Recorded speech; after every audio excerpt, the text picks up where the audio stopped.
Hello, greetings from my home in the Leith Valley.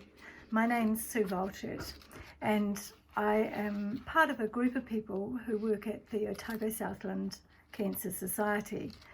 I have recently retired as a GP and a medical teacher at the University of Otago. I'm also a cancer survivor, and my role in the cancer work has been, over the last 12 years, facilitating a program we call the Bridge to Health program. This is a program that helps people who have recently finished the main part of their cancer treatment get together and share their experiences, find out some helpful tricks and tips about how to make life after cancer so much better. Family members, partners can come along to that group because we all know that surviving cancer is a bit of a team sport. You need a strong team around you. Now, COVID-19's made meeting in a group setting rather difficult. So we decided to make a wee series of videos, and this is a little video about cancer survivorship, so that you've got some information and support in the meantime while we're waiting to be able to get back to normal life, or whatever our life will be after the COVID crisis is over.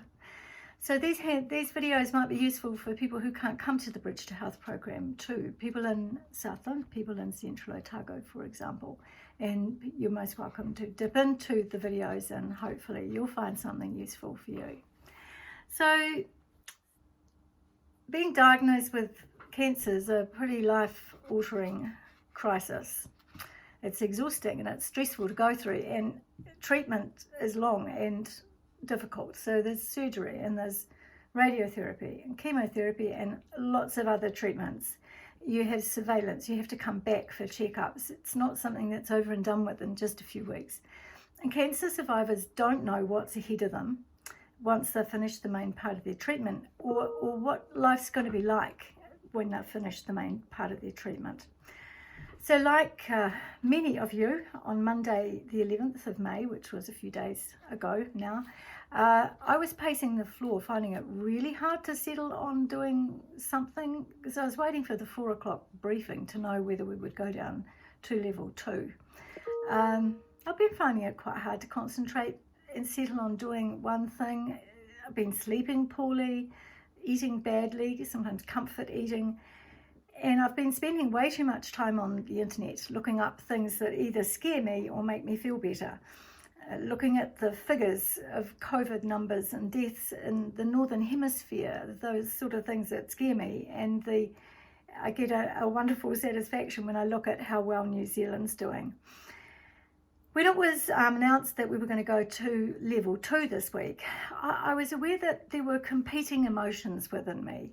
It wasn't just joy at feeling that we were going to be able to travel. For us, my husband and I, that's travel up to Greymouth to see my daughter and her partner and their gorgeous little 5-month-old baby.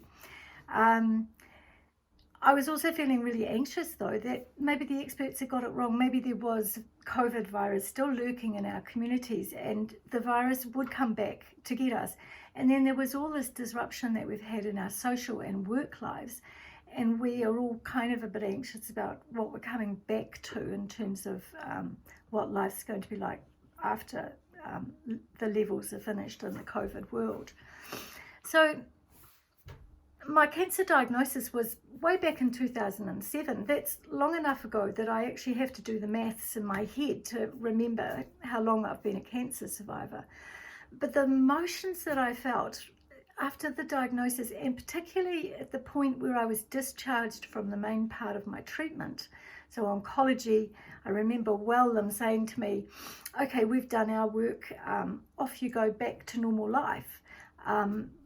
But if you get any of these symptoms, then please come back to us because it might be the cancer coming back. And I felt, gosh, I was on my own. And you know, was the cancer really gone? And could I get back to normal life? And what would that normal life be like? I certainly didn't feel normal. There were lots of symptoms left over from the cancer treatment, and I wasn't feeling quite like normal. And that's really similar to how I was feeling this Monday. And for the first time since my cancer diagnosis, I realized something really important. I was no longer alone in those sorts of feelings. Fear that something was going to come back, something dangerous was going to come back and shorten my life. Joy that I had up till now been a survivor. The joy that New Zealand feels at being an almost COVID-free country is tempered by the fear that we know that this virus is sneaky and it may come back. Just like cancer.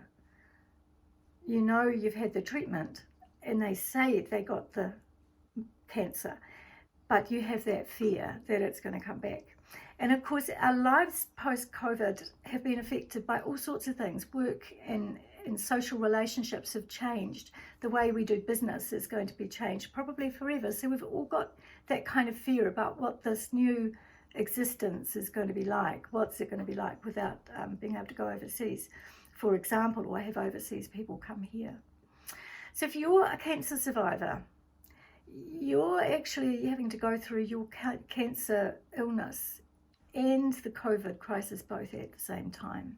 That's a double whammy, and I can't imagine how stressful that must be for you, and my heart goes out to you. And I do think, though, that if you do share the way you feel with others around you, maybe your loved ones, your family, people you trust, you may find a comfort from realizing that for the first time and for a particular one-time ever situation, that everybody's in this COVID crisis together. You may gain comfort and realize other people understand how you feel when you talk about your cancer experience and your fears in this new phase at the end of your treatment. So I would really encourage you to share with others around you. It's a unique time. You're not alone. Other people know what this is like. If you find that you really are very stressed by your situation, you need help now, there are support teams out there waiting for you, either through the COVID-19 support lines, your GP practice, for example, the practice nurse is a great person to ring and talk to. Your local cancer society has teams of support workers who will talk to you. And then there's the District Health Board's Emergency Psychiatric Services, EPS. And those numbers, the telephone numbers that go along with those services that I've mentioned, they are sitting alongside where you clicked to get this video. So go and have a look at that if you need it. Please share your concerns with someone else. There are health professionals waiting for you.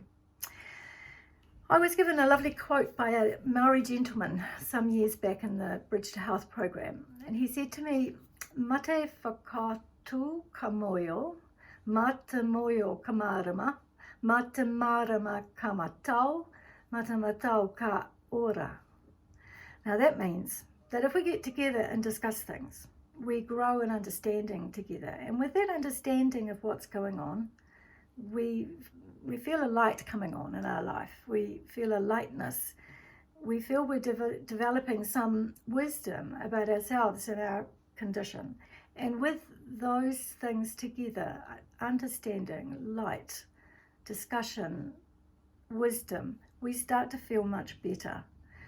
So that's why we have programs like the Bridge to Health, so that people can get together and share and understand and grow wisdom about their own situation. Get to know yourself, who you are after you've had this cancer experience. It's really important. We can do that a little bit through this little video. So let's just learn a little bit about what cancer survivorship is about.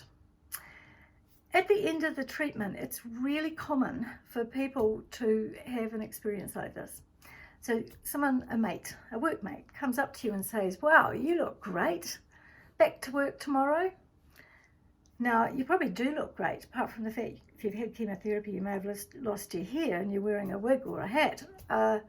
You look great because often the drugs that you've been on the steroids and some of the other drugs make you gain weight and you have a ruddy red complexion.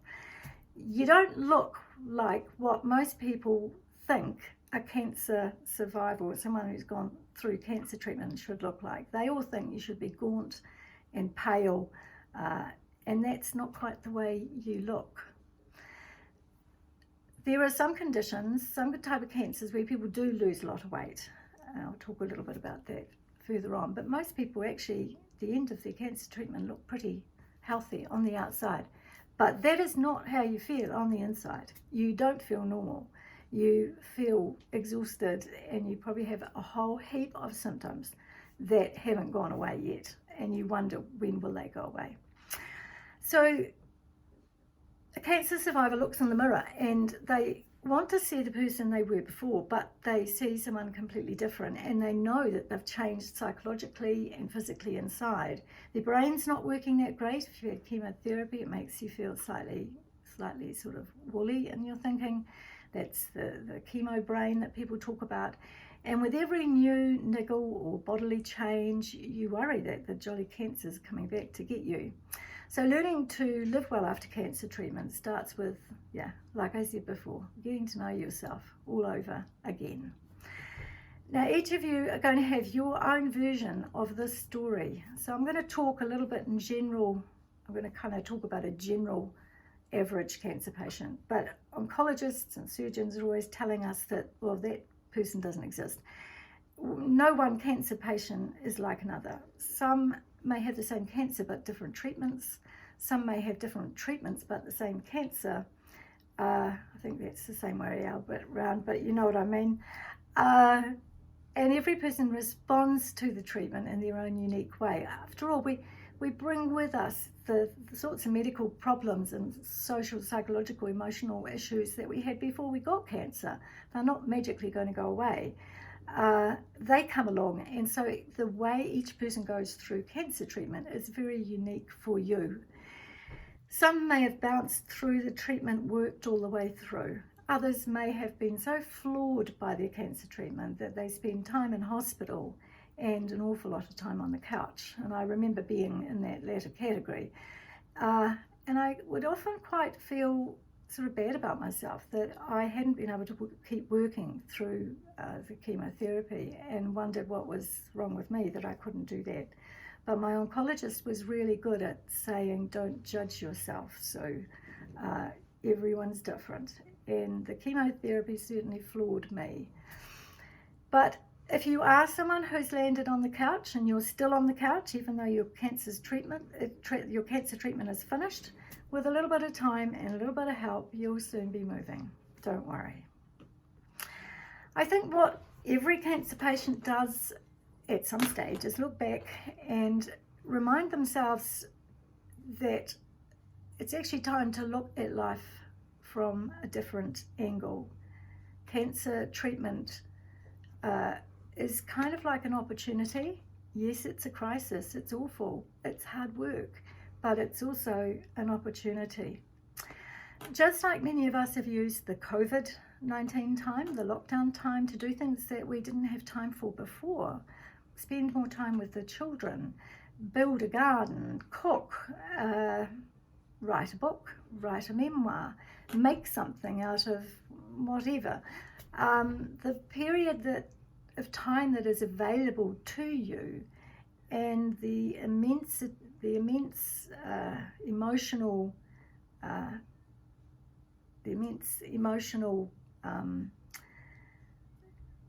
milieu that you're in makes you often more creative than you were before. And so a lot of people do see the time of their cancer treatment and the time afterwards recovering, they see it a little bit more than just a crisis. They do see it as an opportunity. So whichever way you think about it, it does make sense to wonder about what life is going to be like next after cancer treatment's finished. And research is telling us that how we live our lives after cancer makes a real difference. It makes a real difference to the quality of our lives, but it makes a difference too to the quantity of our lives. So this is important. There's a following quote that I often use in the Bridge to Health program from an American oncologist, and I'll read it. Save a life from cancer, but make vanilla is not the dream of most oncologists. But that is what is happening after cancer treatment. Cancer patients are surviving longer, but not always surviving well. See, doctors and science are getting good at finding cancer early. They're getting good at treating cancer. And so there's been a lot more cancer survivors around, but with that has come the realization that cancer survivors are living longer, but they're picking up a few problems that we didn't realize before. And we need to be honest about that with people after cancer treatment and help them see that they could develop conditions like heart disease and diabetes and arthritis that they didn't have before, and they need to do something about that, because there are things you can do about that to mitigate those adverse conditions that come along. Cancer patients, because every cancer is different and every treatment's different and every body who goes through that is different, they have a range of experiences, a range of different trajectories. Some people will go through a cancer treatment and will be cancer free for the rest of their lives. Some people's cancer will come back and they'll go through cancer a little bit like people go through diabetes. It's kind of like a chronic disease, comes and goes for many, many years. Some people may get another type of cancer at some stage, and some people obviously are not going to survive this cancer. There's a whole range of the ways it plays out. The way it impacts on us, well, there's a whole heap of different symptoms and conditions that can come along. The Bridge to Health program decided to look at these programs a little bit the same way that Mason Jury looks at what we call wellness. Dr. Mason Jury is a educationalist, and he developed a concept called Te Whare Tapawha. It translates to the house of well-being. And within this house there are 4 cornerstones. Our physical health, taha tinana. Our emotional health, taha hinegaro. Our social well-being, taha whanau. And our spiritual health, taha wairua. We know some of those words. Whanau means family. It also means work and relationships, and cancer certainly has its impact on those things in our lives. We know the word wairua too. Maori speak so much about wairua. It is kind of the soul of us, the spring of life, the spirit of life within us. You cannot go through a life-threatening experience without realizing that your hopes and dreams are impacted. To realize that your faith and connectedness to life and your belief systems are impacted. So we've used these 4 cornerstones: our physical health, our mental, emotional health, our social well-being, and our spiritual well-being. We've used these 4 facets of life to offer some help, some tips and tricks. And the Bridge to Health program, we actually offer seminars on each of these topics. But in this series of videos, we're going to be offering you a selection of videos that you can dip into, looking at each of these 4 different facets of life and how cancer survivors are impacted on. So it's actually not rocket science. Actually, what you do to make each of those cornerstones strong is relatively simple, and research backs this up. The nice thing about the work that I do in cancer survivorship is that over the last 12 years there has been a huge amount of research all over the world gone into the sorts of problems that affect cancer survivors, but also the solutions. And so it's nice to be able to say that the simple advice to keep your well-being in check after cancer survivorship is very, very simple. It's about moving more. Now, by moving more, I mean, yes, exercise. But it's more than exercise. It's about understanding that cancer treatment takes away a lot of your muscle bulk, replaces it, unfortunately, with fat. Even if you lose weight through cancer treatment, your muscle disappears and is replaced by fat. Doesn't seem right, but that's true. And that really does affect a lot of the way your body functions. It's behind why people develop cardiovascular disease and have strokes and heart attacks and diabetes when before they weren't in those risk categories. So moving more, building strong muscles is incredibly important. And for cancer survivors, you have to do that in little small blocks, little building blocks. You walk to the mailbox one day, and before you know it, you're walking around the block. And then you're joining perhaps an online exercise program. And before you know it, you're starting to build muscle again. Do this with supervision. If you do have any medical problems affecting your joints, it's really good to have supervision, and the Cancer Society knows how to help you with that. So moving more is really important. Giving your body good things to nourish it, eating well, eating healthily, drinking healthy stuff, and avoiding alcohol. In fact, for some cancer survivors, I tell them, stop drinking alcohol. Healthy diet is really, really important. And there'll be some information about that in another video. The other thing that's really important is building strong emotional health. And patients who don't get help for their emotional problems after cancer don't do that well. And we really want to stress this. This is an important thing because a lot of people are quite shy to admit that their emotional life is a little bit in turmoil. So getting help for emotions, things like depression and anxiety, anger problems, drink, alcohol, addictive problems, it's really important to your survivorship. And being able to understand and work through problems with your workmates or your boss, being able to be employed again is incredibly important. And it's important to be able to know where to seek help. And I would say stress this one's particularly important at the moment. Your well-being depends on your ability to function in society, and we want that to be strong. And the fourth cornerstone, the fourth thing that research says strongly is that if we don't keep our spirit nourished, then we don't live well after cancer experience. So how do we do that? Well, it's simple. It's nourishing our spirit.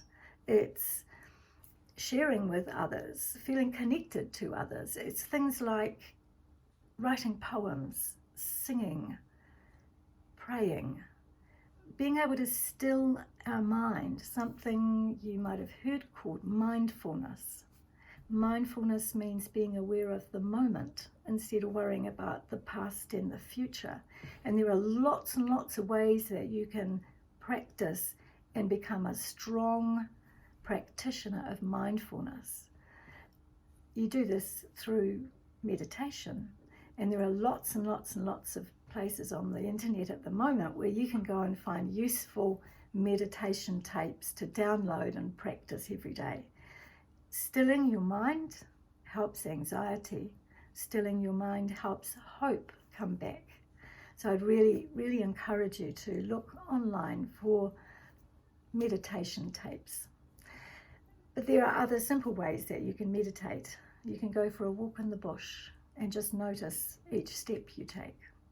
You can play an instrument that you play all the time and lose yourself in the music. You can draw, paint, just be in the sunshine. There are lots of ways you can help yourself become a strong house of well-being, again, after cancer survivorship. So join us in the next video, and I wish all of you well.